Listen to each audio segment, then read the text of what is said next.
Isaiah Robeson, Andrew Peacock, KC Mobile Gaming, Adam Hewitt, Josh Cameron, Kian, Andreas Anderson, Noble Bowles, James Sucks, Brandon Zeta, Mr. Sean D.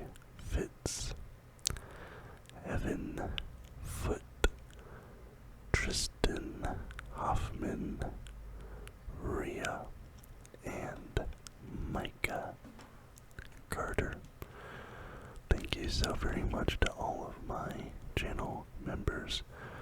You make all of this possible. I'd not be able to do it without you. So, WrestleMania 41. I am not going to go match by match through this. I have fairly mixed opinions about this WrestleMania. I feel like I want to give a little bit of background real quick before I dive into this. So, WrestleMania 40, the build to that is what got me into professional wrestling. Elimination Chamber Birth is the first professional wrestling event I really sat down and watched, which I talked about in this channel at the time. And then, that WrestleMania, all that, and I've been following it to this point. And after WrestleMania 40, I really, sort of fell in love with the format and the storytelling medium of professional wrestling. I went back and, was watching some of the back catalogs of WWE stuff, some of the old WrestleManias I was going through and watching all of them, some of the old, all the different pay-per-views and PLEs, whatever you want to call them. And I was just absorbing all of that, but I was just watching WWE stuff. And as I was kind of watching more and more, I started watching some New Japan Pro Wrestling. And I really liked the way they presented things, and it was different from WWE, and I kind of started to get the concept of how the different styles of professional wrestling and how different companies, different promotions have different work rates, different presentation styles, and all that. I started to get into Lucha. I watched some AAA. I didn't really like that. Then I was watching CMLL, and I was really getting into CMLL, but their subscription is shockingly expensive on YouTube. I think it's $27 a month or something like that. But I did subscribe for a month or so and just watched a bunch of CMLL stuff. And I loved the way CMLL wrestling went. I haven't been keeping up with it as much. I started getting into Stardom. Now I've been watching AEW. It helps that I work at a job where we're allowed to watch stuff at our desk on a third monitor, and everybody is doing it, so nobody's giving me anything for that. But as I sort of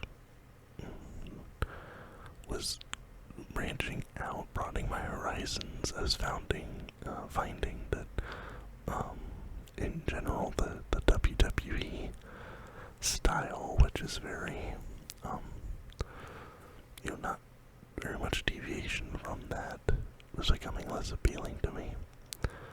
And that's not to say that there weren't other aspects I didn't like, because even if I maybe preferred the wrestling itself and other promotions, I still think that WWE does the best job of building up characters and building up story moments, and some other promotions can do a good job of it occasionally, but I think that particular aspect WWE most consistently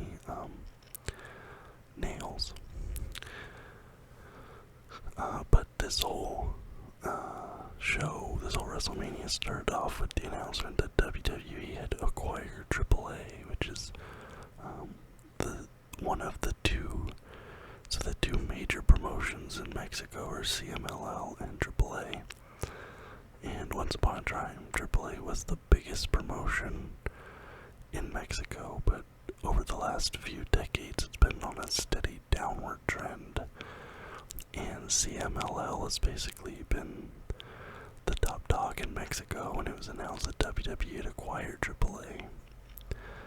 And I know that they had some financial issues and things like that going on, and they're definitely a shadow of their former self. Like I said, I only watched like 2 or 3 AAA events, and I couldn't keep watching it.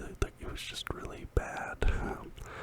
I watched the most recent Wrestlemania, and I turned it off like halfway through because, like, I just don't find it very entertaining, especially compared to CMLL.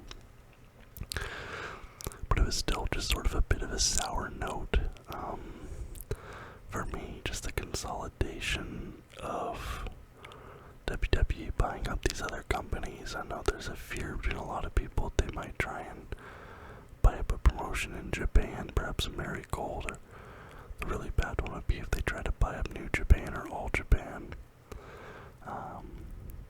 Especially because AAA, they did have a very unique style. AAA was a very unique promotion with insane, zany, over-the-top, lots of comedic elements, and WWE doesn't really do that, and it kind of feels like they've been doing that less and less. So part of me worries, like, are they gonna try and make AAA more WWE? But so I don't know, just throw it out in front of everything else that may have soured me, which influences my feelings on the rest of this WrestleMania. But overall, this felt very hit or miss to me. I don't know if that'll be a popular opinion, but I would say overall I'd give this WrestleMania like a C+ to B- range. Before I get into some of the matches and stuff, especially night 1 felt very anticlimactic, especially the undercard. I thought the main event on night 1 was really good, but everything before the main event, I was just kind of like, about. Some of them felt like they could have just been TV matches. The crowd was also weird this entire WrestleMania. Sometimes they were giving barely any reaction at all, and then the cheers and the boos, that sometimes just, I like, night 2, Cody gets booed, and then Bianca was getting booed, and Dominic was getting cheered, and the crowd, and then they really felt quiet during a lot of night 1.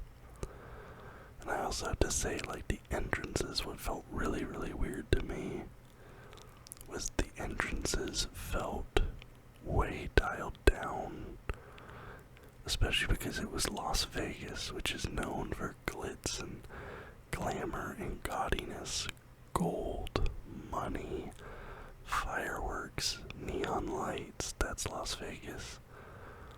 But they didn't really lean into any of that. A lot of the entrances felt very pedestrian. There's a few standouts, but overall I was expecting more pyro.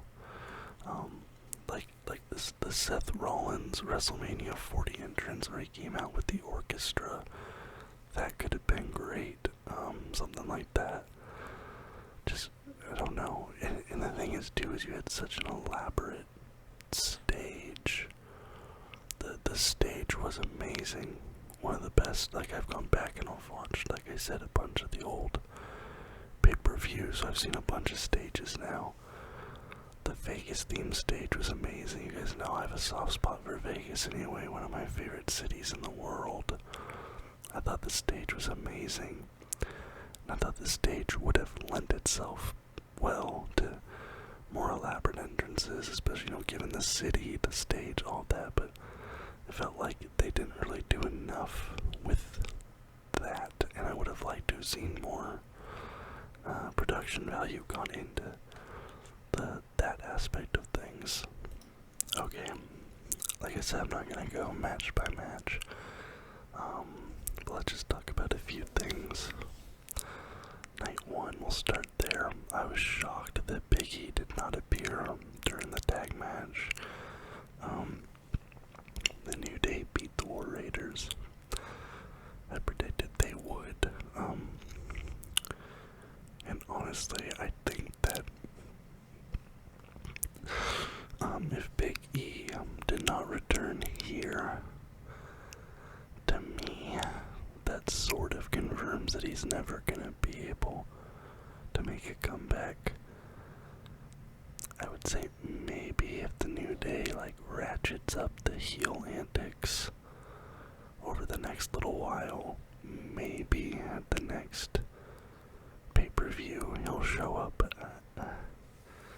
It really felt like if he was going to make a comeback, it was gonna be here, and he didn't do it, which that's just overall kind of sad, because Big E, obviously he was already out injured by the time I started watching, but I've gone back and I've seen a bit of him, and he was such a exciting in-ring performer, just a big dude, and yeah, it would be sad if he's not able to make a comeback, but unfortunately it's looking that way. Jade and Naomi, I was hoping Naomi would win this. I expected Jade to do so. I really loved Jade's outfit this match with the lightning bolts. I don't think she's worn that before, but every time she plays into that Storm aesthetic, she absolutely knocks it out of the park. She looks so much like comic book Storm, and I loved her playing into that. I'm not a huge fan of Naomi's sort of like caution tape vibe she's got going on at the moment. I think her glow aesthetic was much, like her blacklight aesthetic was a bit cooler, but the caution tape thing's a little bit, I don't know. It'll be interesting to see going forward what both of them do, because they sort of have theoretically wiped the slate clean here. Naomi just recently crossed 1,000 matches, and so given her being in the company as long as she has, I don't know if she's gonna be going back into a title picture anytime soon. Probably not. She probably won't be appearing as often, which is unfortunate, but I think Jade will be doing some very interesting things going forward. I think Jade needs to probably go after one of those mid-card titles. Maybe she'll be the next to challenge Tiffany, I don't know. Because Tiffany did win, she did beat Charlotte, which I was kind of shocked by. It just kind of felt like a foregone conclusion that Charlotte would win, and honestly all of the telegraphing, it felt like Charlotte would win. And part of me wonders if they did a pivot based on the crowd reaction to Charlotte, and Tiffany winning was a last-minute change. Because I have felt like the whole idea for Charlotte is going to be that she will beat, she's going to beat her dad's record. She's going to beat Ric Flair. Now obviously Cena just did, which we'll get to in a bit. But I feel like Charlotte will retire with more title wins than Rick, and she's not that young anymore, so, and more often than not, recently titles are only changing hands at WrestleMania, so, especially the big titles, so maybe she'll grab a mid-card title, maybe one of Charlotte or Jade goes up against Chelsea Green or something like that, I don't know which, but a Charlotte versus Jade feud could also be, I wouldn't be upset about that. But I do think Jade's gonna do some really interesting stuff going forward. She looked fantastic this match. I know she's gotten some criticism from people in the past saying like she's not always like in the most control in the ring, and she has some issues sometimes accomplishing certain things in the ring, but she looked really good in this match. and she looked really strong in her win over Naomi. Unfortunately, the SmackDown before WrestleMania, Rey Mysterio got a groin injury, so his match against El Grande Americano, Rey was replaced with Rey Fenix, which I felt like was a weird move. I thought maybe Dragon Lee was going to be going in because that's Rey Mysterio's stablemate. And then when I saw that it was Rey Fenix, I was like, okay, well then Rey Fenix is going to win. But then they had Rey Fenix lose. Which, I mean, like, every wrestler has to lose at some point, obviously, but comparing him to Penta, who went on like a 5 or 6 match undefeated streak when he came over to WWE, like, Rey Fenix losing at WrestleMania right out of the gate, it was just sort of, it was unexpected, honestly, for me. I really felt like he was gonna win. Now, obviously, you're getting the heat now on El Grande Americano, and I feel like you're gonna set up a mask versus mask match between him and probably Rey Fenix in a rematch, and then they'll reveal it's Chad Gable. Or the funniest possible outcome is if they do some bait and switch, and the day of the match it's somebody else in the mask or something like that. Like maybe Otis, if you want to go really like comedy with it. And that would be pretty funny, but I think they're going to be setting up a mask versus match there. Mask versus mask match there with them. But I just, having Rey Fenix lose out of the gate like that was unexpected to me. I'm not saying it's the end of the world, I just, it was certainly unexpected, especially with how Penta was booked when he first debuted. What was not unexpected, though, Jacob Fatu beating LA Knight to win US Championship.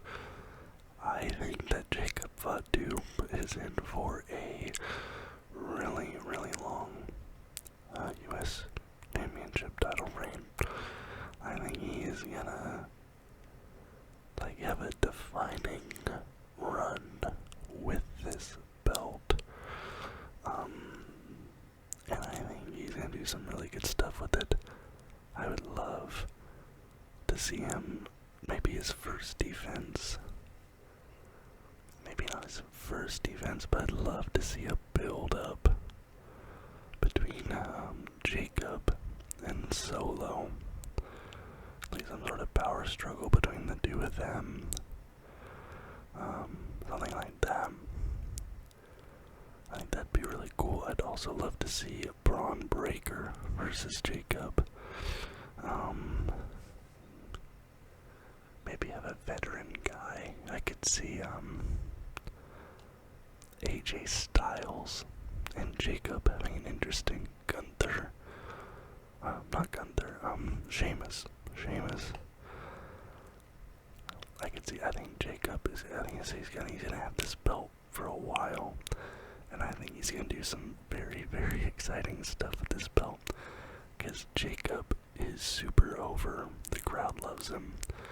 And in the ring, he just goes. Like, he is a joy to watch. And I'm going to, like, Jacob Fatu is must-see TV. Jay versus Gunther, this match was kind of weird. People are sort of speculating that, Jey Uso injured himself during his entrance, because the match was just kind of weird. It kind of went by quick, and then Gunther tapped really, really quick.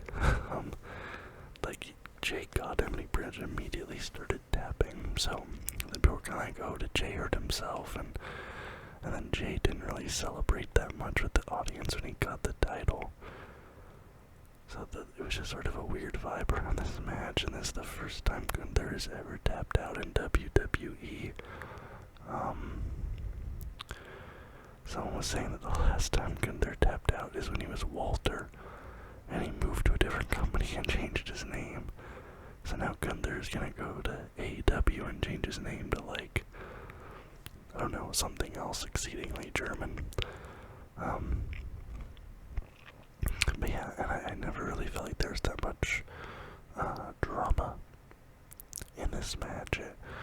I never felt that back and forth. I don't know, maybe that was just me, but it was just weird. Like, maybe they had to call an audible or something, because maybe Jay was hurt, I'm not sure, but yeah, I felt like at least a very rushed finish at the very least. And then we have the main event of night one. And this might be my favorite match of the entire WrestleMania weekend. It's either this or the Io Rhea Bianca triple threat, but this was fantastic. The only real criticism I have of this match is Roman Reigns. And again, this goes back to what I said earlier about the entrances. Roman Reigns had a very underwhelming entrance, especially compared to his entrance last WrestleMania. I would have loved to have seen him bring back the choir or anything, but it felt very underwhelming, and honestly, just based on his entrance, I was like, okay, Roman is not winning this. And of course, you have the Paul Heyman double turns on CM Punk and Roman Reigns. Paul Heyman is now allied with Seth Rollins. And I'm really happy about that, because like I've said before, Seth Rollins is one of my GOATs. I think he's one of the best in-ring performers of all time across any company. Like, as I've been getting more into wrestling, like Kenny Omega is becoming one of my favorite wrestlers. As far as in-ring goes, I think Seth is right up there with Kenny. And I'd love to see him get a push. I'd love to see him get a title shot with Heyman in his corner as a heel. Who does he go against? I don't know. But I'd just love to see Seth with the title. And I think there's an interesting thing that they could do. Because night 2, there's a last minute replacement where Bayley gets replaced by Becky Lynch. And that whole activity is kind of setting up Becky Lynch as a heelish figure. And if you have Seth and Becky together as heels, obviously they're a couple, but if you have them as heels together with Paul Heyman, like, doing his Paul Heyman things with both them as like a heel faction, I think that could be really interesting. Like an intergender heel group. I don't know how they'd pull that off or what they would do with it, but I think there is like an interesting thing you could do with that theoretically. I'm really excited to see what they do with this going forward. With the Paul Heyman and Seth Rollins thing, I think there's a lot of potential there.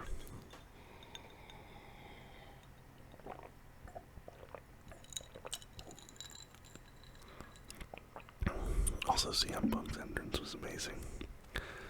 I think CM Punk might have had my favorite entrance of the whole WrestleMania. Having in living colored there with them. Damian Priest had Slayer there, that was also good. But I think CM Punk might take it. Night 2, dos, ni. Io Rhea Bianca. Io Rhea Bianca. Jeez. Either this match or the other triple threat match are my favorite match of WrestleMania weekend, which is really funny because I tend to not like triple threat matches. I think they can get messy, and I think that often triple threats turn into a series of singles matches while somebody just sits in the corner selling for 5 minutes at a time. But the fact that both these triple threat matches I like so much is kind of funny to me. And this kind of went the way I predicted, where Rhea and Bianca are overlooking Io. So Io comes in at the end and sneaks out the victory and wins, and I was happy with that ending. I'm a big fan of Io Sky. So I'm happy that not only did she get to be champion, but that she got to hold the belt, she got to win at WrestleMania. That's a huge accomplishment for her career. It'll be interesting to see how long she remains with the title. I don't think she'll be holding it this time next year. Maybe she drops it to Charlotte. I mean, that's how they got Charlotte to agree to losing to Tiffany's. Maybe Charlotte does a spot with Io and wins the title off her. I'm not sure, but it'll be interesting. Also, this night 2 crowd, they were getting on my nerves, and it started here. Bianca was getting booed so much. And it's crazy to me because the more and more that they make Rhea act like a heel, it's like the crowd isn't changing, they're still cheering her. And I'm sitting there like, man, the only way you're ever gonna get this crowd to actually like boo Rhea being a heel is if you give her sweatpants and a sweatshirt. I don't know what else you can do at this point, but it was bothering me seeing Bianca getting all the boos because Bianca is like, she's one of the best workers in WWE and she doesn't deserve to get boos. I thought that the Drew and Priest Street fight was really, really good. It reminded me a lot of that Sami Zayn and Kevin Owens match that happened recently, where it was extremely violent. There was a lot of brutal spots, but there was no blood, which seems to be a thing that WWE is shying away from, which is interesting because they're on Netflix now, so theoretically they can swear and have blood and all this other stuff, but they're shying away from it. But it's not that it needed it. Like, obviously the match was plenty good and plenty brutal without the blood, but I was happy with it. Dominic Mysterio is your winner of the Intercontinental title. And again, the crowd was cheering Dominic Mysterio the entire time. Again, I don't think Dom's gonna hold the title long. I think maybe at the next PLE or maybe one more after that, he'll drop it to somebody. But still, I think, like I said, I thought Dom was one of the 2 guys I thought would win here. And I think this will be good because I think you elevate Braun up a spot. Like I said, I'd love to see Braun with in a feud with Jacob Fatu, going for that US title. I think that could be good. Or maybe even Jey Uso. But I feel like if Braun goes into a thing with Jey Uso, wins that title, you can't really send him back down into the mid-card, and he's still young and has a lot of mileage, so I don't know, but Braun deserves to be doing something interesting, because he was on fire this match. That spot with Carlito is, like, if you're making a package to advertise WWE to casuals, started with that clip of him spearing Carlito. Joe Hendry had a spot with Randy. Obviously, last minute change of plans with Randy because of injuries. They had a mystery match and all that. They had Joe Hendry come in. He got squashed. It was funny, but part of me was like, this is what they're doing with TNA. What are they going to do at AAA? AJ Styles loses to Logan Paul, which I really did not expect. That kind of shocked me. And what's funny is going back, as AJ Styles is such a legend, obviously, TNA, New Japan, and his run with WWE, he's a Hall of Fame guy. But if you look back, like watching back WrestleManias, AJ Styles doesn't really have that big career-defining WrestleMania moment that a lot of guys, especially Hall of Fame guys, have. And I think either way this match win, it wouldn't have been, even if AJ Styles won this, like him beating Logan Paul. It's not really a career highlight, even if it is at WrestleMania, but I don't know, just sort of an interesting side note that for such a legend, he doesn't have that big moment on his resume, and he's kind of running out of time to get it. Now finally in the main event, and this is part of what's spoiled Cena does win, and I thought Cody winning was the better way to go. But I was fine with Cena winning, but it was the way that they did it. It was a very slow, very plodding match. It was basically all Cena on offense the entire time. Lots of finisher spam and like signature move spam. And I kept waiting for the match to pick up the pace because I was looking at the show. I'm like, oh, we got like 20 minutes left, 30 minutes left. Like maybe they'll pick up the pace here. And then it just never really happened. The match was a slow pace pretty much throughout. And I thought the way that the match went again with Cody not really doing much made him kind of look weak. And then Travis Scott comes out and he walks to the ring like he's Roman Reigns. And then The Rock didn't come at all, which, because this whole thing is like John Cena is The Rock's champion. He sold his soul to The Rock. But after the Royal Rumble, The Rock hasn't appeared at all. John Cena has not mentioned The Rock. Cody Rhodes has not mentioned The Rock. Triple H did not mention The Rock at all in this. So I was just sitting there like, I kept waiting for The Rock to show up and he never showed up. And it felt really like The Rock is the reason this whole heel turn happened. And then he's just gone.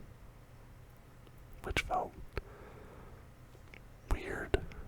And again, the crowd was bad for this match. And it felt like, I don't know, it just felt weird. And then the Travis Scott thing, and it just made Cody look really, really stupid. Like, the way this match made him look so stupid that I'm actually kind of shocked that he agreed to this match. Like, I would not have blamed him for pulling Hulk Hogan. That doesn't work for me, brother, on Triple H for this match, because it was just weird. And obviously, the way they go with this moving forward can change everything, but John Cena's barely been around. Theoretically, he's done filming now, so he should have a full-time schedule the rest of the year, hopefully. Maybe have his match against Randy, a match against Punk. We'll see in the Raw after Mania. I bet he's gonna come out with that spinner belt. I don't know. That's my prediction. He'll have that spinner belt tomorrow. By the time this video goes live, we'll know for sure. But I think you have to have Cody be the one that beats him, especially because the way that crowd was going tonight, man, that was rough. I had issues with the crowd the whole event, but this match particularly, yeah, it felt very anticlimactic this night too. This main event ending felt very anticlimactic, and obviously this isn't John's last match, but I hope he picks up the pace a little bit in his actual last match, puts on a bit of a show, because this was not, from just a pure wrestling perspective, this was not good. But like I said, overall C+, B-. There were some matches I definitely liked. I liked Drew Priest. I liked the 4-way. I loved the 2 triple threats. I liked the Jacob Fatu match. I liked the Jade Naomi match. There were matches I liked, but it was a very up and down card in my opinion. Anyway, guys, let me know what you thought in the comments down below. Next video up is going to be an NFL mock draft, because we have the draft coming up. And I'm going to review round 1 of the NHL and NBA playoffs soon anyways. If you liked the video, please do a thumbs up and subscribe to the channel for more content just like this every single